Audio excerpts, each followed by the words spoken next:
Baik, bismillahirrahmanirrahim. Assalamualaikum warahmatullahi wabarakatuh. Pada kesempatan kali ini kita akan membahas contoh soal tentang verbal silogisme, di mana verbal silogisme ini biasa keluar pada soal-soal TU CPNS, tes saring masuk kerja lainnya, tes saring masuk kerja BUMN, dan juga tes saring masuk ke sekolah-sekolah lainnya. Oleh karena itu kita akan bahas secara jelas agar kita bisa mengerjakannya secara cepat dan memangkas waktu pengerjaan pada contoh soal verbal silogisme ini. Materi verbal silogisme ada beberapa bentuk soal di mana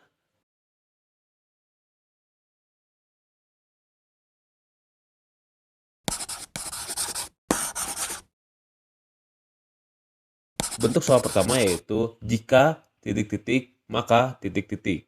Yang kedua adalah semua titik-titik sebagian titik-titik. Dan yang ketiga adalah yang lain-lainnya. Jadi selain bentuk soal jika maka dan selain contoh soal semua sebagian. Kita akan bahas satu persatu dan juga nanti akan kita bahas di video selanjutnya. Dan kita yang pertama akan membahas tentang bentuk soal jika maka. Ini beda treatment ya. Beda bentuk soal maka akan beda treatment. Dimana untuk mengerjakan soal verbal silogisme ini ada beberapa aturan penyelesaiannya, yaitu pertama, tidak boleh menghubungkan kepenalaran dunia nyata. Yang kedua, setiap premis itu benar. Yang ketiga, jangan menyimpulkan tanpa keterangan. Jadi contoh, jika hujan, budi, olahraga. Itu adalah premis pertamanya.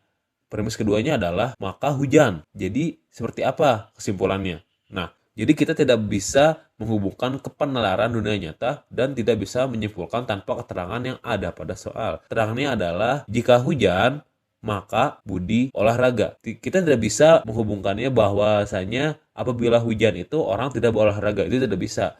Itu keterangan yang absolut pada keterangan soal. Kita tidak bisa menghubungkannya ke dunia nyata. Jadi balik lagi ke poin kedua, itu setiap premis benar. Kita tidak bisa menyimpulkan tanpa keterangan. Poin ketiga. Jadi seperti itu. Kita harus mengikuti aturan main dan premis-premis yang ada pada contoh soal.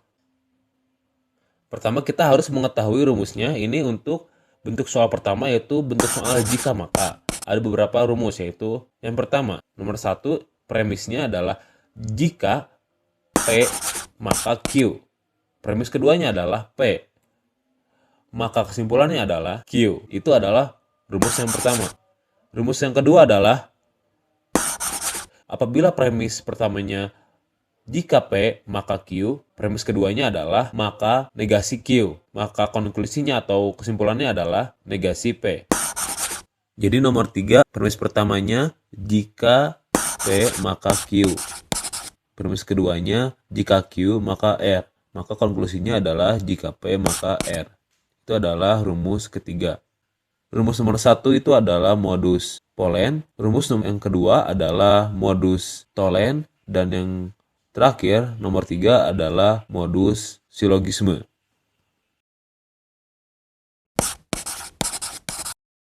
Kita langsung ke contoh soal yang pertama. Jika temuan orang tua terlambat dimulai, maka kepala sekolah akan marah. Itu adalah premis pertama. Lalu premis keduanya adalah kepala sekolah marah. Maka kesimpulannya yang tepat adalah, ini adalah contoh soal pada video sebelumnya. Kita ulas kembali agar kita lebih mengerti lagi.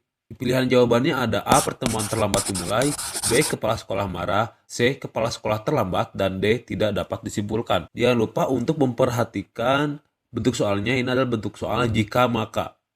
Jika kita ibaratkan sebagai P dan maka kita ibaratkan sebagai Q. Jadi satu kalimat ini adalah P. Jika pertemuan orang tua terlambat dimulai itu adalah P, maka kepala sekolah akan marah, itu adalah Q. Dan ini adalah premis keduanya, kepala sekolah marah. Jadi seperti ini model soal matematikanya. P, jika P maka Q.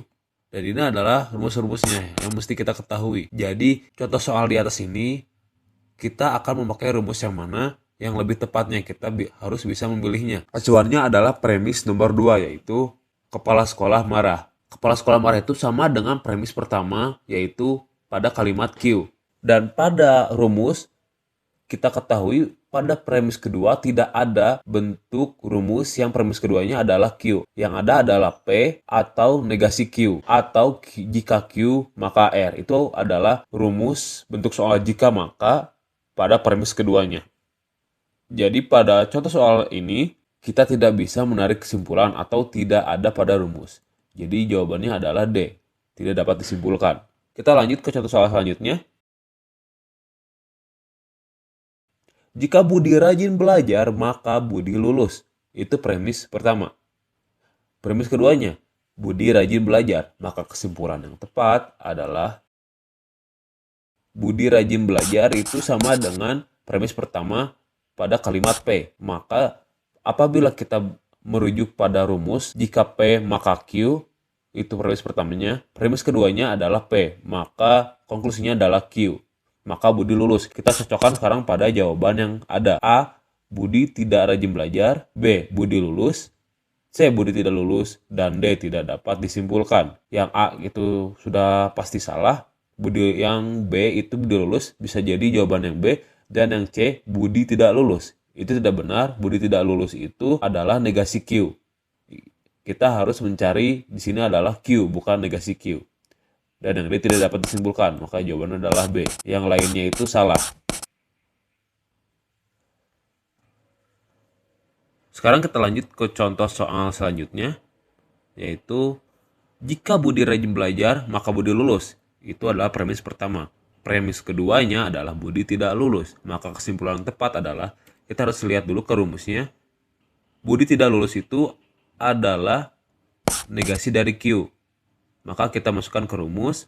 Premis pertama adalah jika P maka Q, maka premis keduanya adalah negasi Q atau Budi tidak lulus. Maka konklusinya adalah negasi P. Kita cari negasi P. Pada premis pertama itu P adalah Budi rajin belajar. Apabila dijadikan negasi atau negasi P, jadi Budi tidak rajin belajar. Kita cari Budi tidak rajin belajar. Yang A, Budi tidak rajin belajar. Kita keep dulu. Yang B, Budi lulus. Itu salah. Yang C, Budi tidak lulus. Budi tidak lulus itu adalah negasi Q, bukan negasi P. Dan tidak dapat disimpulkan itu salah, karena kita dapat menyimpulkannya karena ada jawaban pada rumus yang kita masukkan tadi, yang kita pakai. Maka jawabannya adalah A. Nah, contoh soal selanjutnya adalah jika hujan, maka tanah akan tergenang air. Jika tanah tergenang air, maka saya tidak akan berolahraga. Maka kesimpulan yang tepat adalah kita lihat pada pola rumus, yaitu jika P maka Q, jika Q maka R. Maka jawabannya adalah atau konklusinya adalah jika P maka R. Ini sama saja dengan mencakup kesimpulan pada kalimat pertama sampai kalimat terakhir. Maksudnya seperti itu. Jika hujan maka tanah akan tergenang. Itu premis pertama. Dan premis keduanya adalah jika tanah tergenang air maka saya tidak akan berolahraga. Kita cari di option jawabannya yang mencakup P dan R. P itu adalah jika hujan dan R adalah maka saya tidak akan berolahraga. Sedangkan Q adalah tanah tergenang air. Pada opsi jawaban yang A adalah saya tidak akan berolahraga apabila hujan. Kita keep dulu. Dan yang B adalah saya selalu berolahraga saat hujan. Apabila kita lihat saya selalu berolahraga saat hujan, ini adalah dan negasi R ini kalau lebih tepatnya. Dan yang C itu saya tidak akan berolahraga apabila tergenang air. Ini juga tidak tepat.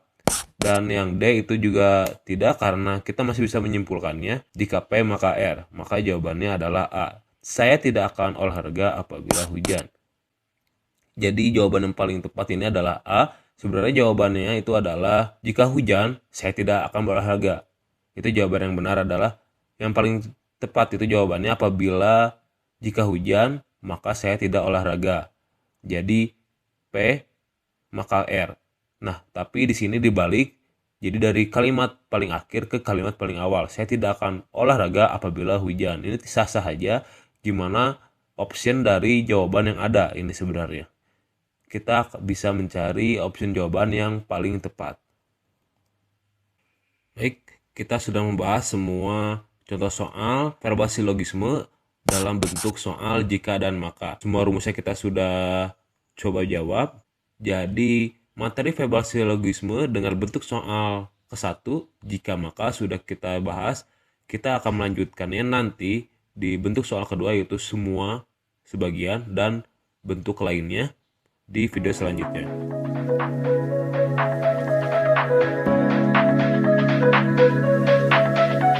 If you like watching this video, just click subscribe and like button. Stay tuned and see you next time.